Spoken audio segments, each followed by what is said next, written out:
काफ़ी भीड़ भाड़ वाला शहर है, 6 लाख लोग रहते हैं यहाँ पे। और थोड़े टाइम पहले ही श्रीलंका में आई थी इकोनॉमिक क्राइसिस। तो इस पूरी सीरीज़ में देखते हैं अभी क्या हाल है इस देश का, अच्छा है कि नहीं। उम्मीद करता हूँ अच्छा ही हो, अपना नेबर है, खुश रहें लोग।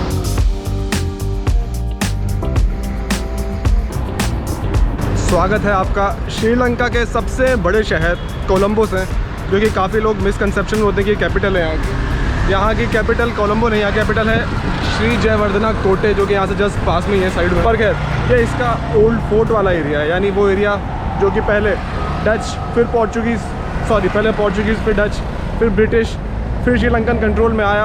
पर यहाँ पर ना एक्चुअली 3 शहर बहुत पास है। एक निगोम्बो है जो कि एयरपोर्ट से बहुत ही क्लोज है, और फिर इसके बाद कोलंबो है, और फिर ऑब्वियसली श्री जयवर्धना कोटे जो यहाँ की एक्चुअल कैपिटल है ऑन पेपर, नो डाउट। वैसे सबसे बड़ा शहर और सबसे मेन शहर कोलंबो ही है, काफ़ी सारी चीज़ें कोलंबो में ही होती है। ऑल दो जयवर्धना कोटे और कोलंबो इट्स लाइक पैरेलल, मतलब पैरेलल भी नहीं है, टच में, एडजस्टेंट में। वहाँ पे अपना एक भिखारी भाई थे जो थोड़े से अजीब है, मतलब थोड़ा होता है ना, दिमाग हिल जाता है लोगों का, विच इज़ अंडरस्टैंडेबल। पर यहाँ पर भी गरीबी इन अ वे विजिबल है, जैसे अपने देश में भी है। मैं नहीं कह रहा हूँ कि कोई देश अपने ज़्यादा गरीब है अमीर है, पर ऑब्वियसली सिचुएशन तो है यहाँ पे, इकोनॉमिक भी है। और India Sri Lanka in a way decently similar but not very. कितना सिमिलर है कितना नहीं, हो तो अपन जब आगे घूमेंगे इस देश को तो समझेंगे इस देश के बारे में और इन डिटेल। पर अभी यहाँ पे गर्मी बहुत पड़ती है, क्योंकि ऑब्वियसली नीचे की तरफ है, जैसे अपना तमिलनाडु है, केरला है, वैसे ही यहाँ पे भी भीषण गर्मी पड़ती है। यहाँ पे ऑटो सबसे इंपॉर्टेंट है ट्रांसपोर्टेशन का, ऑटो लोग बहुत यूज़ करते हैं। ऑब्वियसली टुक टुक बोलते हैं यहाँ पे, अपने यहाँ पे तो ऑटो रिक्शा बोलते हैं इसको। पर मैं एयरपोर्ट से भी ऑटो में ही आया था, बस एक ऑप्शन था बट रात हो गई तो बस बंद हो गई थी ऑलमोस्ट, तो फिर अपन ऑटो से आ गए। थोड़ा महंगा पड़ा था बट स्टिल 700-800 रुपये लग गए थे।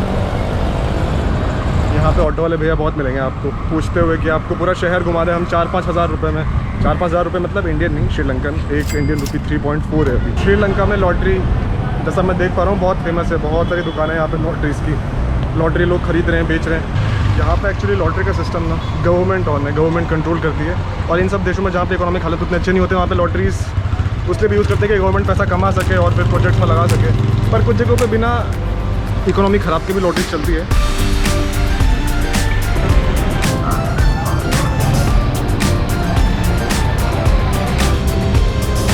और अभी अपन चलते हैं कि बहुत ही फेमस सबसे मेन टेंपल जो है कोलंबो का, गंगा रमाया टेंपल। एक काम करते हैं, पिकमी से कैब बुक कर लेते हैं, क्योंकि पिकमी पे ना मैंने अपना कार्ड ऐड कर लिया, तो फॉरेक्स कार्ड से अपने आप पैसे कट जाएंगे, तो उसके लिए अपने को कैश नहीं देना पड़ेगा बार बार, वो झंझट खत्म हो जाएगा। We are here at the temple, Gangaramaya temple. But auto वाले की राइट सही थी, अच्छी बात ये थी कि कार्ड से पैसा कट गए तो कैश पे नहीं करना पड़ा। 255 श्रीलंकन रुपीज़, यानी इंडियन समथिंग अराउंड 70 रुपये। सस्ता नहीं है क्योंकि 3 किलोमीटर दूरी था, पर एवरेज है, महंगा भी नहीं है, मतलब इससे काम चल जाएगा, डिसेंट रेट से है।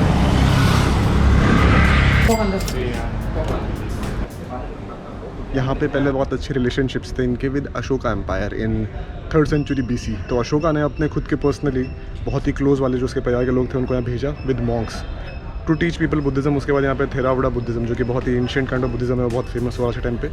70% लोग यहाँ पे हैं। फिर उसके बाद फिर रिलीजन्स या बुद्धिज़्म के फॉर्म थोड़े ऊपर नीचे हुए, बट कुछ सेंचुरीज़ बाद यहाँ पे बुद्धिज़्म मेन बन गया, जो कि अभी 70% लोग फॉलो करते हैं। गांधी जी और मोदी जी,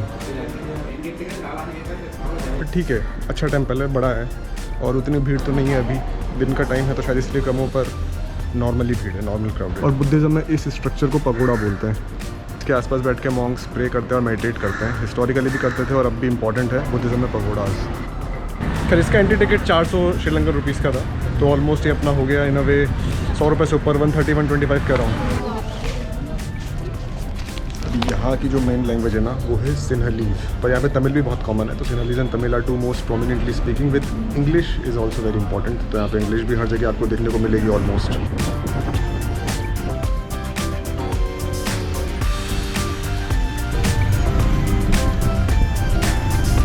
हुआ ऐसा था कि आज से कुछ साल पहले श्रीलंका में और कोलंबो में इसके आसपास बहुत जगहों पे टेररिस्ट अटैक्स हुए थे, जहाँ पे 9 सुसाइड बॉम्बर्स ने अलग जगह पे अपने आपको मार के बॉम्ब्स फोड़े थे। उसमें से एक चर्च यही था, और यहाँ पे काफ़ी लोगों की जान गई थी। इन जनरल टोटल अराउंड 300 लोगों की जान गई थी उन अटैक्स में। तो बहुत ही ट्रैजिक और बहुत ही इंपॉर्टेंट इवेंट है श्रीलंकन हिस्ट्री का। पर लेट्स सी, होपफुली जो लोग मरे उनकी आत्मा को शांति मिले और परिवार उनके बेहतर कर रहे हों। तो ये चर्च बहुत फेमस हो गया है, फेमस पहले भी था, यहाँ पे बहुत मान्यता है इस चीज़ की, क्रिश्चियनिटी बहुत है यहाँ पे। 8% लोग क्रिश्चियनिटी फॉलो करते हैं श्रीलंका में, तो वो कम नहीं होते हैं। 8% is a good amount of number. तो यहाँ पे और भी बहुत सारे अच्छे अच्छे चर्चेज़ हैं, बड़े बड़े चर्चेज़ हैं, क्योंकि यहाँ पे ऑब्वियसली डच हिस्ट्री है, पोर्चुगीज़ हिस्ट्री है, इंग्लिश हिस्ट्री है, तो क्रिश्चियनिटी तो है ही। और क्योंकि ये कैथोलिक चर्च है तो यहाँ पे एक कन्फेशन का रूम भी है। कैथोलिज्म में एक कन्फेशन का कॉन्सेप्ट भी होता है कि आप जाके पैस्टर को या जो भी यहाँ पे पूजने इंसान है उसको अपनी गलतियाँ कन्फेस करो।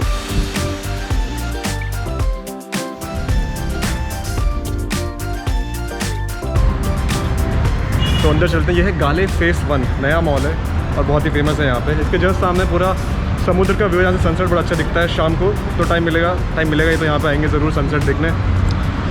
जस्ट इधर की तरफ हो।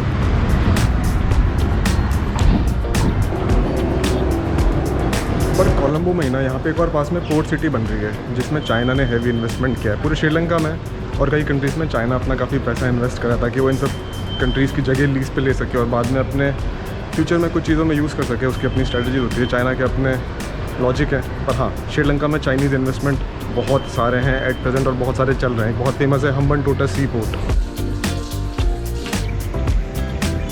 फिर अपना तो यहाँ पे आना हो गया एकदम सफल, क्योंकि यहाँ के सबसे ऊपर वाले फ्लोर पे बहुत ही शानदार रेस्टोरेंट्स हैं व्यूज़ के साथ। तो यहाँ पे अपन बैठ गए, एक वेजिटेबल बिरयानी मंगाई है, वेज बिरयानी, और उसके साथ एक वाटरमेलन जूस। महंगा है, वेज बिरयानी 800 रुपीज़ की है और वाटरमेलन जूस भी 800 रुपये का है। श्रीलंकन रुपीज़ की बात कर रहा हूँ मैं यहाँ पे। वैसे अगर देखा जाए ना तो उतना कॉस्टली नहीं है इंडिया के बड़े शहर के कंपैरिजन से। ऐसा मैं इसलिए बोल रहा हूँ क्योंकि इंडिया में अगर आप बड़े शहर में किसी मॉल में जाते हो और वहाँ पे भी डाइनिंग में जाते हो तो वहाँ पे बिरयानी 500, 600, 800, 1000 की भी आ जाती है। यहाँ पे बिरयानी जो मैंने मंगाई वेज बिरयानी वो कुछ 300 रुपये के आसपास की है। 300 की भी नहीं एक्चुअली, 225 का राउंड की है। ये तो सही है, देखने में तो अच्छा लग रहा है, पोर्शंस भी ठीक है। तो मैं कहूँगा कि खाने में तो शायद उतना खर्चा नहीं होगा। बाकी तो अपन यहाँ है ही और भी दिन, तो देखते हैं धीरे धीरे कैसा एक्सपीरियंस होता है यहाँ का। और यहाँ की चाय भी बड़ी फेमस है, यहाँ की चाय भी ट्राई करेंगे। यहाँ पे नहीं, किसी और लोकल जगह पे ट्राई करेंगे। ये पापड़ अपने साउथ इंडियन क्यूजिन में ही बहुत फेमस है। केरला में अगर आप जाओ तो पापड़ बहुत मिलते हैं खाने के साथ, पापड़ हम जिसको बोलते हैं। पर अच्छा है टेस्ट, दिस इज़ गुड, मुझे अच्छा लग रहा है यहाँ पे बिरयानी, इट्स नाइस। और इस शहर के कुछ हिस्से घूमने के बाद मुझे ऐसा फील हुआ कि इस शहर के काफ़ी पार्ट्स इंफ्रास्ट्रक्चर वाइज काफ़ी डेवलप्ड है। सारे नहीं पर फिर भी काफ़ी पार्ट्स। जिस तरह हमारे देश पे ब्रिटिशर्स ने राज किया था बहुत सालों तक, श्रीलंका में भी ब्रिटिशर्स का राज था फॉर ऑलमोस्ट 150 ईयर्स। जब इसका नाम था पहले सिलोन, लेकिन उसके पहले यहाँ पे डच रूलर्स थे 150 ईयर्स के लिए। उससे पहले यहाँ पे पोर्चुगीज़ रूलर थे 150 ईयर्स के लिए। तो बहुत लंबा यूरोपियन इतिहास है इस कंट्री का। बट खैर फरवरी 1948 में इनको इंडिपेंडेंस मिला। पर यहाँ पे ना सिग्निफिकेंट मिलिट्री और पुलिस या सिक्योरिटी का प्रेजेंस रोड्स पे भी दिख रहा है मुझे। रोड पे बहुत सारे सिक्योरिटी गार्ड्स भी हैं और पुलिस वाले और काफ़ी जगह पे आर्मी वाले भी दिख रहे हैं। पर यहाँ का एक्चुअल पार्लियामेंट तो ना श्री जयवर्धन कोटे शहर में, जो कि जस्ट यहाँ से 4-5 किलोमीटर दूरी है, जो है कि actual on paper legislative capital है। कोलंबो तो इकोनॉमिक हब है, पर ये एरिया अच्छा है, काफ़ी पीसफुल एरिया है यहाँ पे, अच्छा लग रहा है। शाम को यहाँ पे बहुत सही हो गया वेदर अब, क्योंकि अब सनसेट होने में अभी तो काफ़ी देर है, अभी तो 5:30 बजे है, सनसेट 6:30 पे होगा।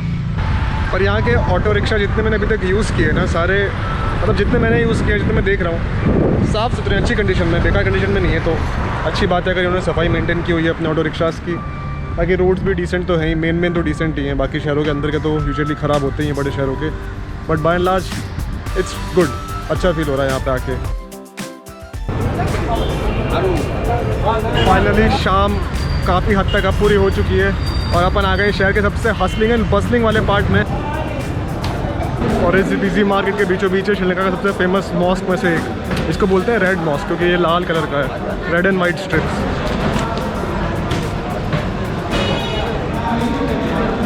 फाइनल है कोलंबो थोड़ा बहुत सिमिलर है मुंबई की तरह, थोड़ा बहुत।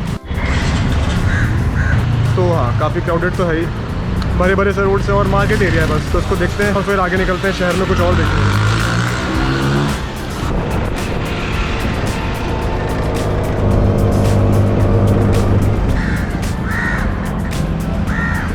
अब अपन आ गए फिर से गाले फेस वाले एरिया में, जहाँ पे अपन ने पहले खाना खाया था दिन में आके, वो यहाँ से पास ही है। और अपने सामने पूरा का पूरा इंडियन ओशियन का व्यू है। ये 500 मीटर का प्रोमेनोड, बहुत ही हाई प्रोफाइल एरिया है कोलंबो का। और नो डाउट जो आप मेरे पीछे बिल्डिंग्स देख रहे हैं तो बड़ी अच्छी, तो ये शहर का बहुत ही डेवलप्ड एरिया है। अब यहाँ थोड़ी देर रुकते हैं और अच्छे नज़ारों को एंजॉय करते हैं, क्योंकि ये वाकई में बहुत अच्छा है। तो पूरा शहर मुझे दिख रहा है, लोग बहुत सारे आ गए हैं यहाँ पे।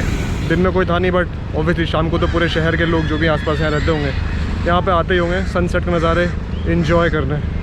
और वो जो एरिया इधर वाला ये पोर्ट सिटी वाला एरिया है। कहा जाता है कि वो चाइनीज़ उसको फंड करके बनवा रहे हैं वहाँ पे एक आर्टिफिशियल मैन मेड कोलंबो का ही एक्सटेंशन, थोड़ा डेवलप्ड पार्ट ऑफ कोलंबो। अभी याद आया मुझे कि बहुत देर से मैं पानी पीना ही भूल गया, तो एक बॉटल ले ली छोटी सी, 100 श्रीलंकन रुपीज़, यानी ऑलमोस्ट ये अपनी हो गई 30 रुपये 25 रुपये के आसपास की। बट अच्छा यहाँ पे फैमिलीज़ बैठी है, पिकनिक मना रहे, सब अपना बिस्तर बिछा के उस पर बैठ के खाना वाना खा रहे हैं। अच्छी जगह है, यहाँ से वाकई में खूबसूरत है व्यूज़। शहर का कुछ हिस्सा बहुत केओटिक है पर कुछ हिस्सा बड़ा अच्छा है, और ये वाकई में बहुत अच्छा है। और अपने सामने जो ओशन की बॉडी है ना, ये इंडियन ओशन है बेसिकली। इंडियन ओशन से भी ऊपर का जो एरिया है वो लक्षद्वीप सी होता है, उसके ऊपर अरेबियन सी होता है। तो इंडियन ओशन है, और अगर मैं ऐसे स्ट्रेट जाऊँगा तो अपन पहुँच जाएंगे मालदीव्स में, जो कि एक और खुद आइलैंड नेशन है। और मालदीव्स श्रीलंका के रिश्ते बड़े अच्छे हैं, दे आर गुड फ्रेंड्स। तो जस्ट सामने बहुत दूर जाके Maldives. Can you tell me 1015 train?